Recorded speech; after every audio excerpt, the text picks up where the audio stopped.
मराठा समाज हा मनोज जरांगे पाटील यांच्या पाठीमागे खंबीरपणे उभारला। तो कशासाठी की आपल्या लेकरा बाळाचं भलं होईन यासाठी। शिक्षणामध्ये मराठा समाजाला आरक्षण मिळेल यासाठी मनोज जरांगे पाटील यांच्या पाठीमागे मराठा समाज आजपर्यंत आहे, होता आणि राहील अशी देखील अपेक्षा आहे। परंतु मनोज जरांगे पाटील यांनी मराठा समाजाच्या आरक्षणाचा विषय सोडून आता मुस्लिम समाजाच्या आरक्षणाचा मुद्दा उचलून धरलाय। ज्या मराठा समाजाने मनोज जरांगे पाटील यांना मोठं केलं त्याच मराठा समाजाला आपल्याच लोकांना मनोज जरांगे पाटील विसरलेत का, हा मोठा प्रश्न आता मराठ्याच्या मनामध्ये निर्माण झालाय। मनोज जरांगे पाटील एका कार्यक्रमामध्ये गेले असताना शेजारी बजरंग बाप्पा आहेत, दुसऱ्या बाजूला प्रकाश सोळंके आहेत आणि त्यांच्या मध्ये मनोज जरांगे पाटील आहेत। ते म्हणतात आम्ही आता मुसलमानाला आरक्षण दिल्याशिवाय राहणार नाहीत। मुसलमानाचा इतिहास काय आहे ते तुम्हाला अजूनपर्यंत माहित नाही का? मुसलमान काय करतात, कसे वागतात हे तुम्हाला दिसत नाही का? लव जिहादचा प्रकार महाराष्ट्रामध्ये नाही पूर्ण देशामध्ये कितपत वाढलाय हे तुम्हाला कळत नाही का? ज्या छत्रपती शिवाजी महाराजांनी मुसलमानाविरुद्ध लढा उभारला, त्या मुसलमानांना देशाच्या बाहेर काढण्याचं काम केलं, त्याच मुसलमानाला मनोज जरांगे पाटील आता जवळ करतायत का? हा मोठा प्रश्न देखील महाराष्ट्राच्या मनात उभारलाय। असं नाही की सगळेच मुसलमान हे सारखे असतात, परंतु काही अवलादी ह्या खूपच बेकार आहेत। त्याच अवलादीला ठेचण्याचं काम करायला पाहिजे।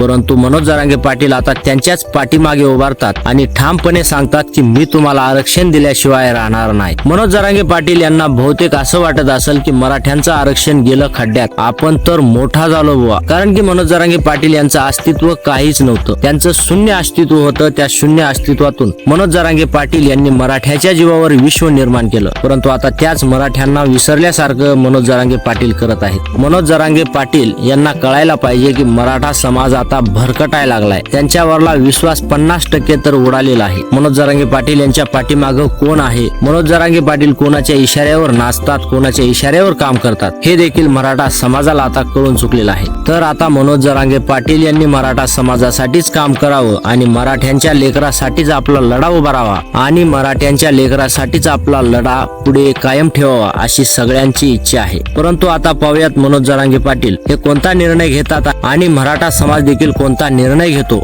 हे पाहणं तितकंच महत्वाचं ठरेल। तुम्हाला काय वाटतं मनोज जरांगे पाटील यांच्याविषयी हे आम्हाला कमेंट बॉक्स मध्ये नक्की कळवा। तर भेटूयात पुढच्या व्हिडिओमध्ये, तोपर्यंत जय महाराष्ट्र।